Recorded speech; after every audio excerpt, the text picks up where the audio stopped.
인생은 놀이터가 아닙니다. 쉼터가 아니에요. 욥기 7장 1절 보니까 인생은 전쟁터다라고 소개를 합니다. 세상에는 눈에 보이는 전쟁이 있죠. 국가적으로는 군사전쟁, 경제전쟁, 그리고 종교전쟁, 이런 것들이 벌어지고 있습니다. 개인적으로는 취업전쟁, 비만전쟁도 우리가 곳곳에서 치르고 있지 않습니까? 그런데 이보다 더 무서운 전쟁이 있어요. 영적 전쟁입니다. 이 전쟁은 반드시 우리가 극복하고 이겨내야 될 전쟁이죠. 세계적으로 유명한 교회 성장학자 피터 와그너가 쓴 선교 현장과 영적 전쟁이라는 책이 있습니다. 이 책이 보면 아주 드라마틱한 실화가 소개되어져 있어요. 1985년 인도네시아 중부의 슬라웨시라고 하는 산골 마을에 어느 미국의 한 선교사가 선교하러 들어갔습니다. 그런데 거긴 워낙 무속신앙이 강하고 무당의 세력이 아주 드센 지역이었거든요. 추장 겸 무당은 선교사에게 얼마나 대적을 하고 대항을 하는지 영적 대결에 내기를 건 겁니다. 나는 내가 섬기는 신의 능력을 이 자리에서 보일 터이니 당신은 당신이 믿는 그 하나님의 능력을 여기서 보여봐라 라고 하면서 그 벽에 걸려있는 달력을 향해서 이 무당과 이 추장이 손가락을 가리키면서 뭐라고 주문을 외웠더니 세상에 그 달력이 뚝 떨어지면서 갈기갈기 쫙 찢어지면서 땅바닥에 촥 하고 떨어지는 겁니다. 이걸 보면서 선교사가 등골이 오싹하죠.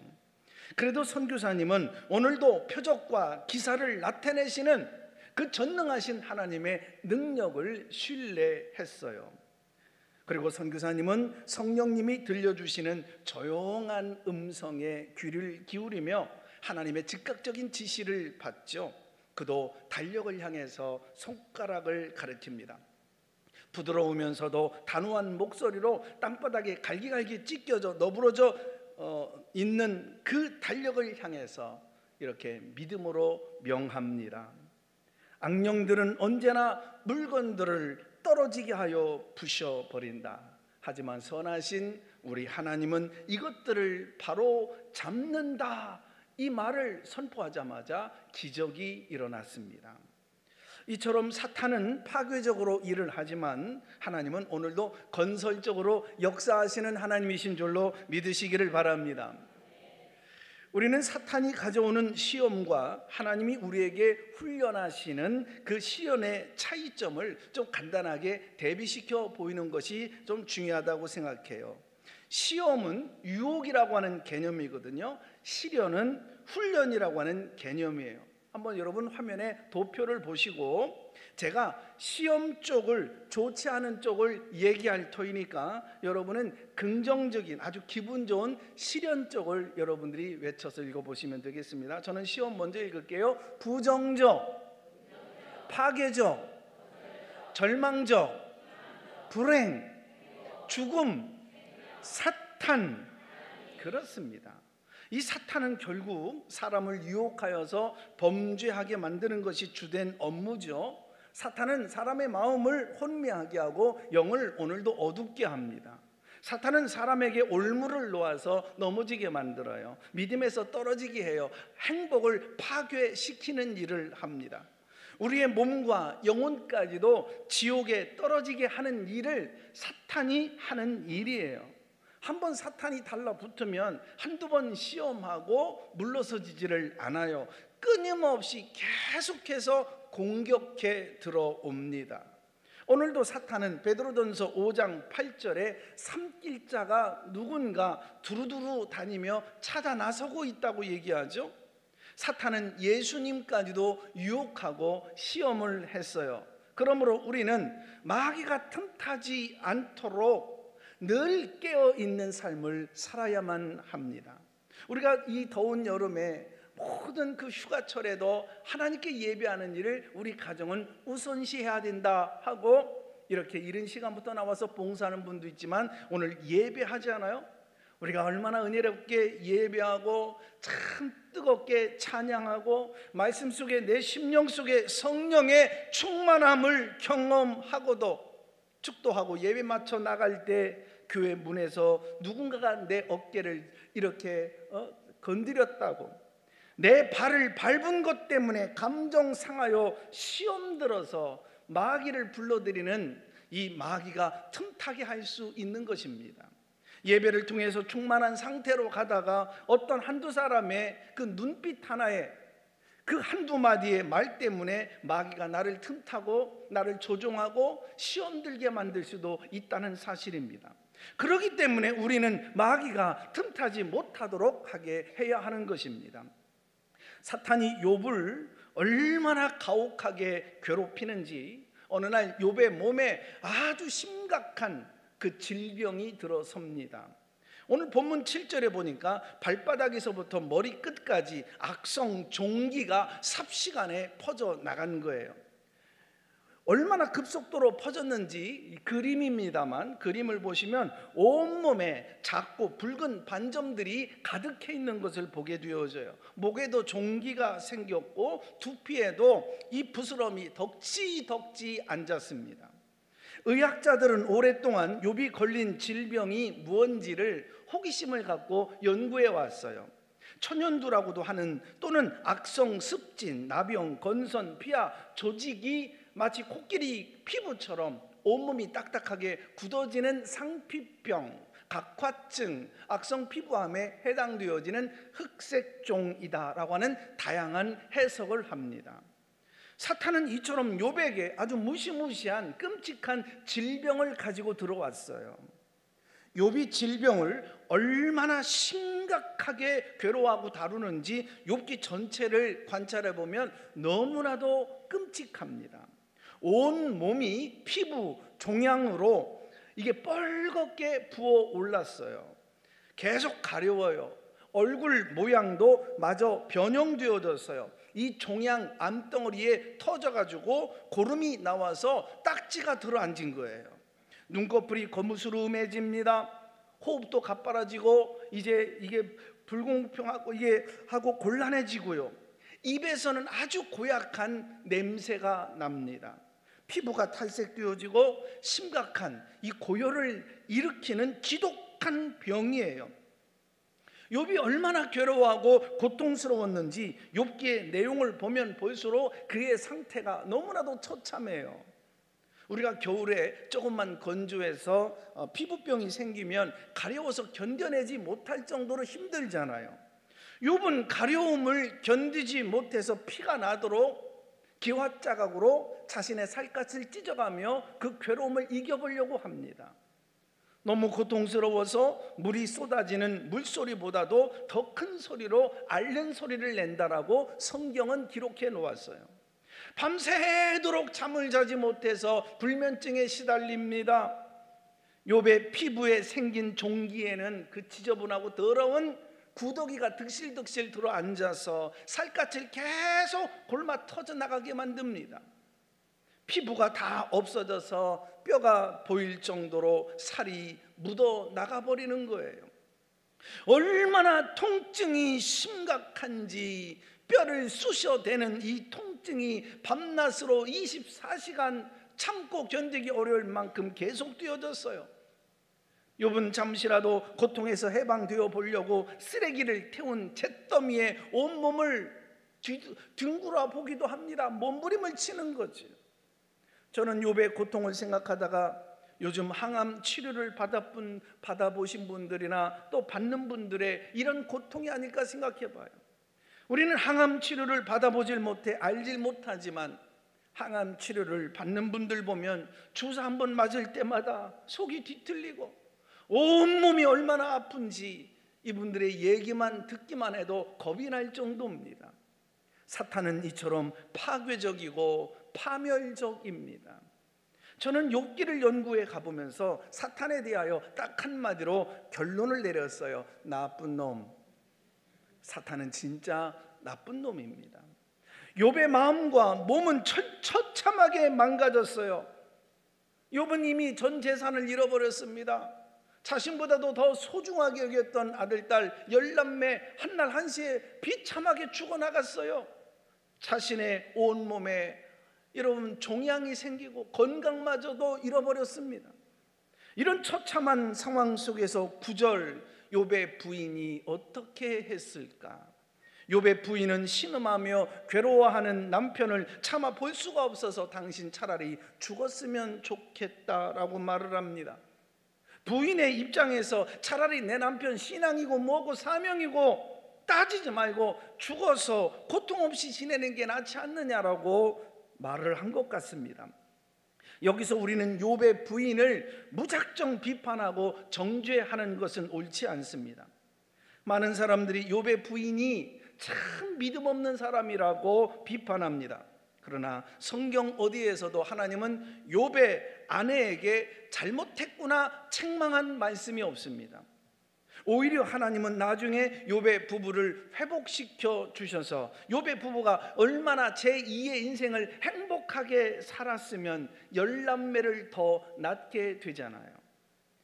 욥의 부인은 자기 남편이 더 이상 고통 속에서 사는 것보다 하루하루 물도 마시지 못하고 잠을 이루지 못하고 저렇게 몸부림치면서 괴로워하는 것보다 차라리 죽어서 고통 가운데 해방되어지는 것이 낫지 아니할까 생각한 것에 불과합니다. 요즘식으로 말하면 이런 정도 아닐까요? 차라리 내 남편 고통 속에 하루하루 삶을 꾸려나가는 것보다 차라리 안락사를 하는 것이 어떨까? 사람은 누구나 주체할 수 없는 일을 당하면 사실 본심에도 없는 말을 쏟아놓게 됩니다. 정말 남편이 미워서 싫어서 하는 말이 아니라 너무나도 안타까우니까 안쓰러우니까 차마 눈뜨고 볼 수 없으니까 불행한 현실 앞에서 누구나 다 이런 마음을 갖게 될 수 있고 무너질 수 있는 거지요. 사실 남편이 한순간에 몰락하게 되어지자 부인도 별 수 없이 여러분 같은 신세가 되어버린 거 아닙니까? 이상하게도 세상 인심은 망하는 사람에게 더 냉정하고 냉담한 것 같습니다.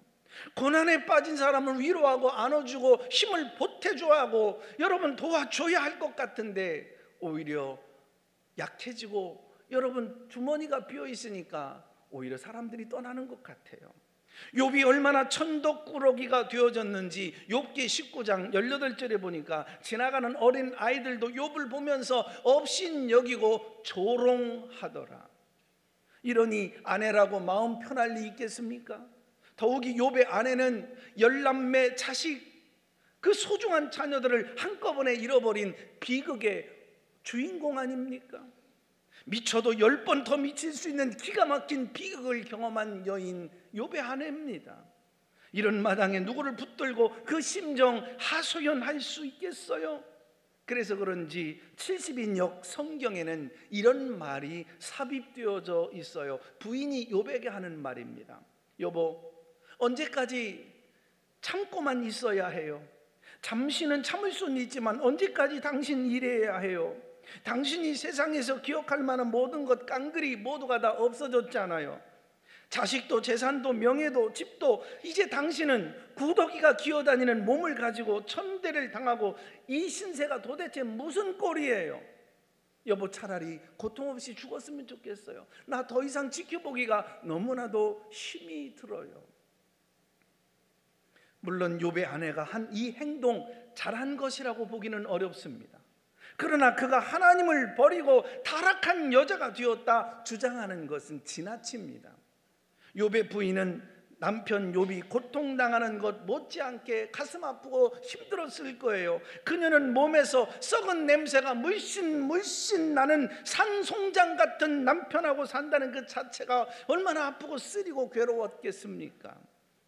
욥은 마음이 아팠지만 욥의 부인은 가슴이 아팠던 거예요. 욥도 힘들었지만 그의 부인은 더 힘들었을 거예요. 그러기에 그녀의 심리적 고통 어떻게 다 말로 표현해 드러낼 수 있겠습니까? 그래서 욥의 부인은 자기 남편이 너무 안쓰러워서 신앙을 떠나서 죽는 게 낫지 않느냐 이런 마음으로 얘기한 것에 불과하다고요. 이처럼 사탄은 가장 가까운 사람을 통해서 흔들어 놓는 거예요. 시험하는 경우가 많아요. 나를 가장 잘 아는 사람, 나를 아껴주고 위엔다하고 생각하고 또 사랑하고 나와 가장 가까운 사람을 통해서 나를 위한답시고 말을 하지만 오히려 내 믿음 약하게 할 수 있고, 내 믿음 퇴보시킬 수 있고, 내 영성을 흔들어 놓을 수 있는 것입니다. 그래서 욥기에서 우리에게 들려주고 싶은 진정한 메시지는 이거예요. 사람 의지하지 말라. 내 편에서 나를 위하고 늘 내 곁에 있는 것 같고 그냥 늘 응원해 주는 사람 같지만 결국은 사람은 사람입니다. 사람 의지하지 말아라. 더욱더 하나님만 의지하라. 아무리 가까운 사람도 나의 아픔과 나의 고통 다 나눌 수 없어요. 그래서 갈수록 의지할 분은 하나님이세요. 사람 의지하고 살면 그 사람 떠내보내요. 돈 의지하고 살면 그 돈 언젠가 내 곁에 떠나가게 만들어요. 환경 너무 의지하면 그 환경 하나님은 막으셔요. 그래서 하나님만 바라보고 의지하게 만드실 때가 있습니다. 더군다나 사탄의 전략은 항상 악랄하고 교만해요. 교묘하고요. 1장에서 2장에서 사탄은 욥이 한 번만이라도 하나님을 욕하고 저주하기를 은근히 바랬다고요. 믿음의 실패자, 패배자가 되기를 유도한 것입니다. 그래서 사탄은 흑심을 품고 욥의 신앙을 막 흔들고 싶어서 욥의 부인의 입술을 사용하여 차라리 당신 하나님을 원망하고 죽어라 부추겼는지도 몰라요. 이게 사탄의 전략입니다. 이에 대하여 욥은 성숙한 신앙인답게 대응합니다. 이제부터 본문의 메시지를 깊이 들여다볼 부분이죠. 본문 10절에 욥은 자기 부인에게 대답하며 말하는데 참 훌륭해요. 쉬운 성경으로 당신은 어리석은 여자처럼 말하는군요. 우리가 하나님께 복을 받았는데 재앙인들 못 받겠어? 이 모든 일에도 욥은 입술로 범죄하지 않았습니다. 욥이 표현하고 있는 어법을 잘 살펴보시라고요. 욥은 자기 부인에게 어리석은 여자다라고 표현한 게 아니에요. 당신은 원래 어리석은 여자가 아닌데 어찌하여 어리석은 세상 사람들 여자들처럼 말을 하고 있군요. 오히려 욥은 자기 부인의 신앙적 성숙과 그리고 영성을 격상시켜주고 있는 것입니다. 당신은 원래 그런 여자가 아니잖아요. 남편 욥이 너무 힘들어하니까, 괴로워하니까 아내 입장에서 안타깝게 하는, 그리고 정말 측은히 여겨서 하는 말인 줄 알고 당신은 원래 그런 신앙의 수준이 아니잖아요. 자기 부인의 영성을 격상시켜주며 신앙의 정체성을 확립시켜주고 있는 말이에요. 아까도 말씀드렸습니다만 욥의 부부관계가 얼마나 좋았으면 나중에 늙은 나이에도 다시 열날매를 낳아서 행복하게 회로하는 모습을 보여주잖아요. 우리는 어려움이 있을 때 인생의 혹독한 시련의 과정을 극복하기 위해서 더더욱 부부 사이에 서로가 어떤 그 문제에 대하여 질타하거나 책임 공방을 하기에 앞서서 서로가 서로를 위로하고 격려해 줘야 이 어려운 시련과 역경의 터널을 통과해낼 수 있는 것입니다. 힘들어할 때, 어려워할 때, 약해질 때 우리 서로 이런 표현을 해주자고요. 당신은 그런 사람이 아니잖아요. 자, 옆에 계신 분들 부부건 아니건 서로 바라보면서 우리 따뜻하게 인사하시자고요. 당신은 그런 사람이 아니잖아요. 오늘따라 피곤해서 잘 뿐이지 당신은 그런 사람이 아니잖아요. 한번 대답해 보시죠. 이제 알았슈? 이처럼 힘든 상황일수록 서로 세워주는 영적 파트너십이 필요합니다. 부부가 서로 행복하기 위해서는 격려하고 축복하는 언어를 연습해야 됩니다. 여보 힘들지? 내가 있잖아. 근데 여성분들은 이런 중요한 상황에서 아주 그냥 묵뚝뚝하게 하지 마세요. 내가 있잖아.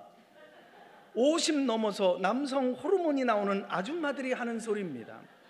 애교스럽게 소프라노로 한번 해보면 어떨까? 여보, 난 자기밖에 없어. 난 자기를 믿어. 야, 참 이거 어려웠네요.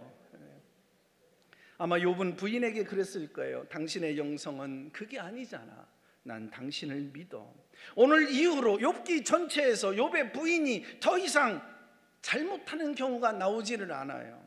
그리고 남편을 세워줍니다. 남편에게 당신은 자랑스러워요. 어찌 이렇게 힘든데 절망한 상황인데 이 어려움 속에서도 당신은 신앙을 지키고 무너지지 아니하고 내가 허튼 소리를 내도 흔들리지 않는 나는 당신이 자랑스러워요. 당신은 우리 집안의 진정한 가장이에요. 멋있어요. 사랑해요. 여보, 축복해요. 우리 부부 같이 앉아 있습니까? 한번 같이 해보실까? 쳐다보고 자기 너무 멋있다, 사랑해요, 축복해요. 한번 고백하겠습니다. 딴 남자한테는 하지 마시고요. 네. 우리는 하나님께 대한 욥의 순수한 신앙의 자세에 감탄을 금할 수가 없어요. 하나님을 향한 욥의 믿음은 이렇게 시종일관 변함이 없었어요. 욥기에서 강조하는 메시지는 역경 중에도 보살펴 주시는 하나님에 대한 초점이 맞춰져 있어요. 하나님은 경건한 신자들의 행복을 질투하는 사탄에게 잠시 시험을 허락하시지만 당신의 자녀를 끝까지 안전하게 보살펴 주신다. 할렐루야. 지난주에 살펴본 욥기 1장 12절에서도 하나님은 욥을 철저히 보호해 주심을 강조했다면, 오늘 본문 6절과 7절에 보면 하나님은 사탄이 욥의 몸에 병들게 할진 몰라도 하나님은 분명히 선을 걷잖아요. 사단아, 내 욥에게 절대로 손가락 하나 건드릴 수 없다, 혹은 생명은 건드릴 수 없느니라. 욥기의 메시지는 시종일관 이 점을 강조해요. 사탄이 어떤 괴계와 전략으로 우리를 시험하고 넘어뜨리려고 할지라도 여전히 하나님은 우리를 사랑과 능력으로 돌보아 주시는 줄로 믿습니다. 든든하죠. 우리가 앞으로 욥기를 계속해서 살펴볼 것인데 욥기의 아주 중요한 메시지예요. 지금 욥은 실수가 나타나지 않아요. 너무 자랑스러워요. 허점이 없지만 앞으로 보십시오. 욥 자체에도 얼마나 많은 허점을 드러내 보이는지 몰라요. 우리가 욥을 퍼펙트한 사람이라고 봐서는 안 됩니다. 욥도 이제 너무너무 힘드니까 내일 지나고 하루 지나고 이틀 지나고 세월이 자꾸 흘러갈수록 몸은 더 아파지고 더 견뎌내기 어려우니까 함부로 말을 하기도 하고 막 그냥 믿음의 사람답지 않는 흔들리는 모습들이 막 나올 거라고요. 하나님은 욥을 축복하는 것이 욥이 완전 무결하기 때문에 축복하는 것이 아니라고요. 욥도 사람이었습니다. 욥은 하나님이 아니었다. 이것이 욥기의 메시지예요. 이런 역경과 어려움 속에 있는 인간을 하나님은 곁에서 끝까지 이겨내도록, 역경의 터널을 잘 통과할 수 있도록 하나님은 보살펴 주신다. 그 하나님이 어떤 분이시냐, 이걸 강조하기 위한 것, 이게 욥기의 깊은 메시지입니다. 하나님은 내가 실수가 없고 허물이 없어야 날 사랑해 주시고 보살펴 주시고 내가 완전 무결해야 하나님께서 기적을 베풀어 주시는 분이 아니에요.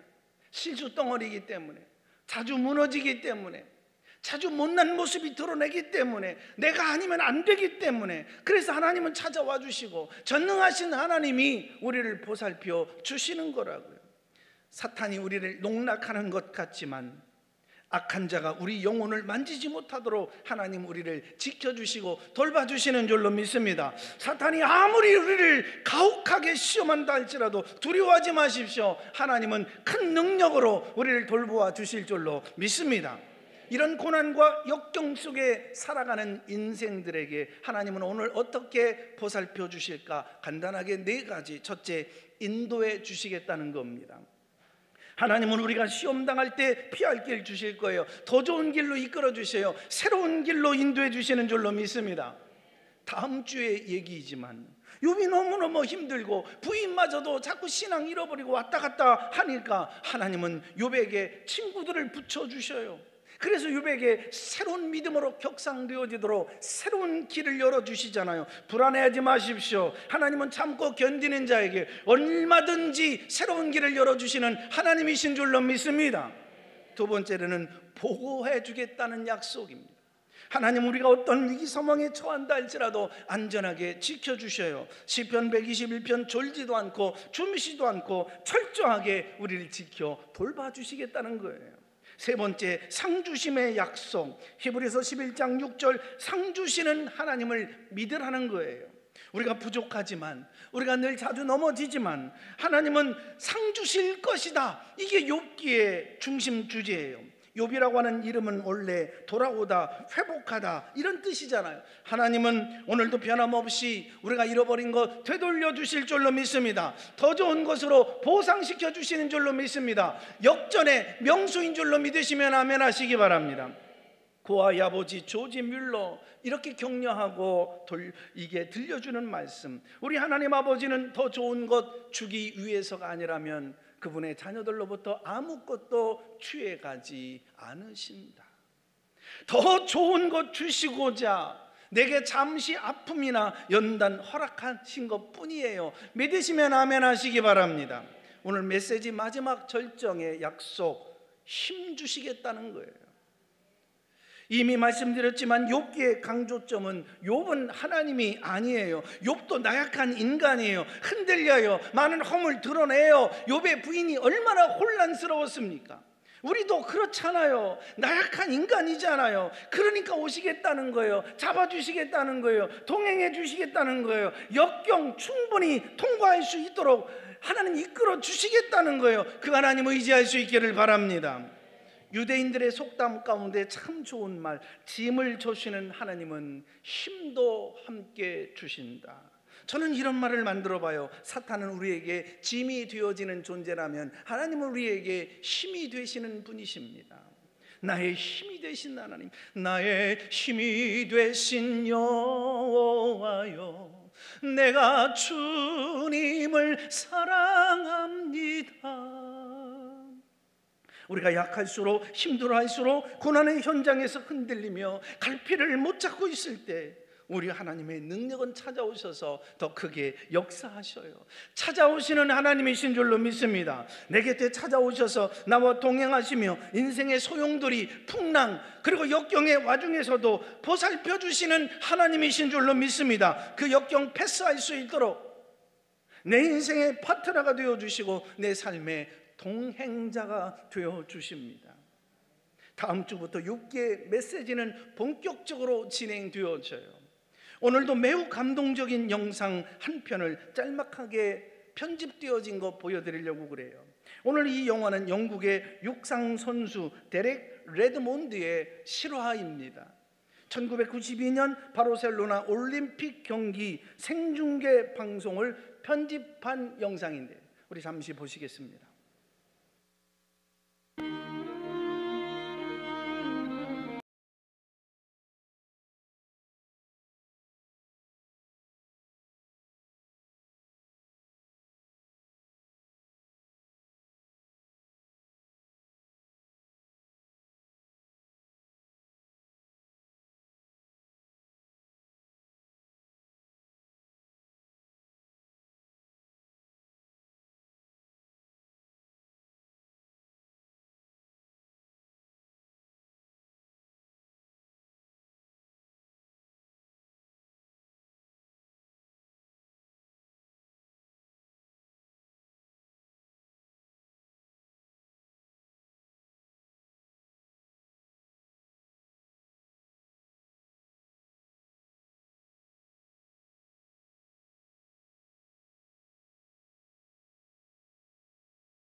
아들에게 관중석에 있는 아버지는 뛰어들어 같이 어깨동무를 하고 얼굴을 비벼대며 그와 아들과 함께 끝까지 완주하는 이 아름다운 모습, 하나님 아버지는 고난과 고통의 현실하며 신음하며 살아가는 우리를 쳐다보고만 있지 않습니다. 방관하시지 않습니다. 내 삶의 고난의 현실에 하나님은 뛰어들어 나와 함께 어깨동무하며 오늘도 내 얼굴을 비벼대며 힘내라, 내가 너와 함께하마. 나와 동행하시고자 예수 그리스도를 이 땅에 보내주셨습니다. 임마누엘, 주님으로 오신 거죠. 예수님은 세상 끝날까지 우리와 함께 하시겠다고, 버리지 않겠다고 수도 없이 오늘도 약속하고 계시는 것입니다. 언제 어디서든지 동행하여 주시는 예수 그리스도, 오늘 이 아침 이 자리에서 만나십시오. 예수님은 인생의 어두운 밤을 통과할 수 있도록 끝까지 우리와 함께하여 주십니다. 임마누엘의 주님이십니다. 우리가 인생의 어떠한 모진 역경을 극복하고 이겨나갈 수 있도록 오늘도 십자가의 사랑과 부활의 능력으로 오늘도 보살펴 주셔서 승리의 정상까지 나와 함께 하실 줄로 믿고 고백하는 여러분 되시기를 주님의 이름으로 축복합니다. 우리 말씀을 잠시 묵상하겠습니다. 사랑하는 교우 여러분, 여러분은 어떻습니까? 욥도 힘들었지만 아내도 함께 힘들었을 거예요. 그러나 하나님은 사탄에게 분명히 선포합니다. 내 사랑하는 자녀들을 너는 결코 망가뜨릴 수 없다. 어떻게 이러한 상황 속에서 욥기 1장 2장 초반인데 이런 큰 고통까지, 정말 그 고난의 현실 가운데 있는 이 욥기 42장까지 스토리가 전개될 수 있었을까요? 하나님은 여전히 욥과 어깨 동무하며 함께하여 주셨기 때문입니다. 운동장에서 신경 근육이 끊어져 고통당하고 있는 아들을 향해 뛰어 들어온 아버지처럼 하나님은 오늘 우리에게 다가와 나와 함께 어깨 동무해 주시고 계십니다.